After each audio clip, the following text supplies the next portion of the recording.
जय जय जय राधा रमन, जय जय नवल किशोर, जय गोपी जन प्राण धन, जय जय माखन चोर। लकी जिन लाल की मुस्कान, विचरिता ही वेद विधि, जप योग संयम ध्यान। नेम व्रत आचार गीता, ज्ञान पूजा पाठ। नेम व्रत आचार पूजा पाठ गीता ज्ञान। रसिक भागवत ग्रंथ दयति एति के मुख म्यान। आज पुनः हम आप सत्संग की वेला में एक बहुत ही मार्मिक और गुप्त रहस्य पर चर्चा करने जा रहे हैं। इस चैनल पर आप गुप्त रहस्यों के बारे में नई नई जानकारियां प्राप्त करते रहते हैं। आज फिर इसी बेला में आज हम क्या जानने जा रहे हैं? गणेश जी को एक दंत क्यों कहते हैं? विद्वत लोग, ऋत्विक लोग, आचार्य लोग भी एक गायत्री बोलते हैं पुष्पांजलि के समय। एक दंताय च विद्महे गौरी पुत्राय च धीमहि तन्नो दन्ते प्रचोदयात्। एक दंत तो उनको कहते हैं, पर आज तक बहुत कम ऐसे लोग होंगे जिनको ये जानकारी होगी कि गणेश जी को एक दंत क्यों कहते हैं और इनका एक दांत किसने तोड़ दिया था। और दूसरा, गणेश जी को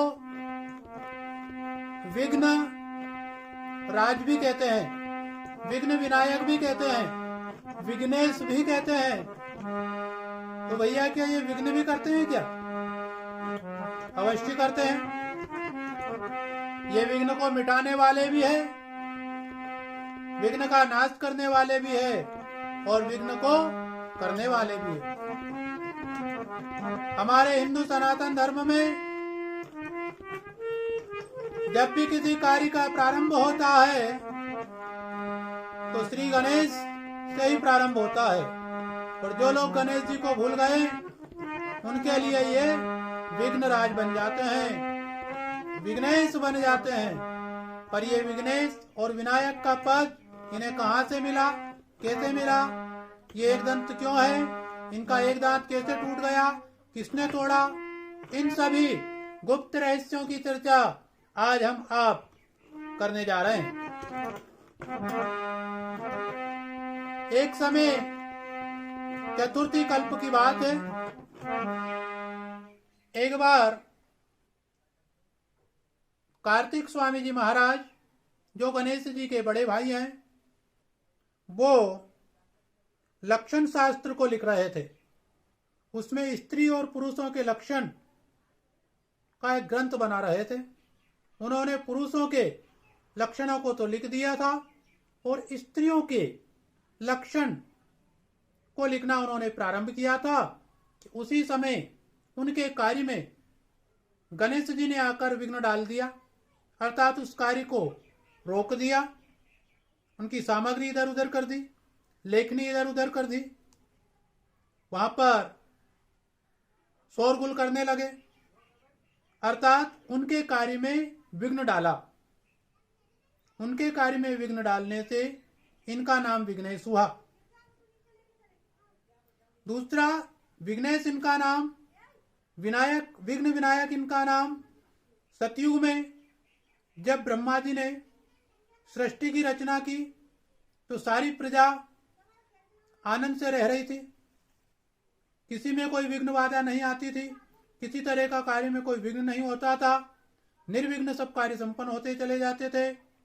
तो प्रजा को अहंकार हो गया कि हम जो भी कार्य करते हैं किसी तरह की कोई बाधा नहीं आती है। इस बात का वहां की प्रजा को उस समय की प्रजा को अहंकार हो गया। और अब आप तो जानते हैं कि भगवान का भोजन तो अहंकार है। जब प्रजा को अहंकार हुआ तो ब्रह्मा जी के अनुमोदन पर कहने पर भगवान शिव के द्वारा विघ्न विनायक की उत्पत्ति हुई और प्रजा के अहंकार को नष्ट करने के लिए उनके कार्यों में विघ्न बाधा आना प्रारंभ हुई। ये शिव जी के कहने पर गणेश जी ने यह कार्य किया। उस समय से इनको विघ्न विनायक की उपाधि दी गई। तो प्रजा के अहंकार को नष्ट करने के लिए यह कार्य हुआ। ये दो इसके प्रमाण हमें मिलते हैं।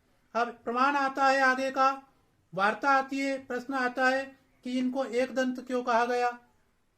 तो जब कार्तिक स्वामी के कार्य में इन्होंने विघ्न डाला तो कार्तिक स्वामी के और गणेश जी के दोनों के बीच में झगड़ा हुआ। उस झगड़े में कार्तिक स्वामी ने इनका एक दांत तोड़ दिया और वह दांत तोड़कर हाथ में ले लिया और विवाद बढ़ गया। उसी विवाद को शांत करने के लिए भगवान शिव जी वहां पर पधारे और भगवान शिव के द्वारा ये विघ्न उस समय समाप्त हुआ। और पूछा गया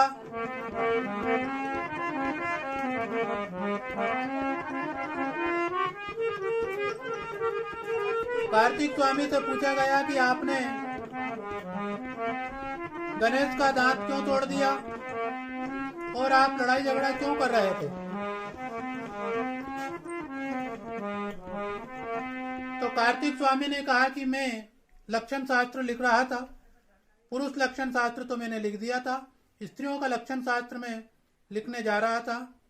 उसके बाद ही उसी दौरान इन्होंने यहाँ आकर मेरे कार्य में विघ्न डाला।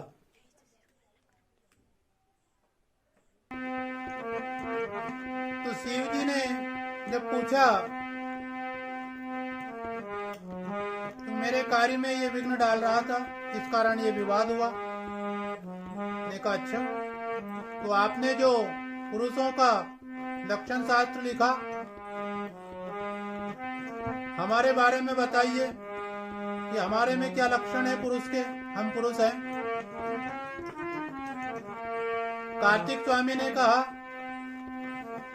कि आपके अंदर जो मैं देख रहा हूं, आप कपाली नाम से प्रसिद्ध होंगे। आपके अंदर ये लक्षण है, देखे गए। भगवान शिव जी को क्रोध आ गया और उन्होंने कार्तिक स्वामी का लक्षण शास्त्र उठाकर और समुद्र में फेंक दिया। इसके बाद भगवान शिव जी वहां से अंतर ध्यान हो गए।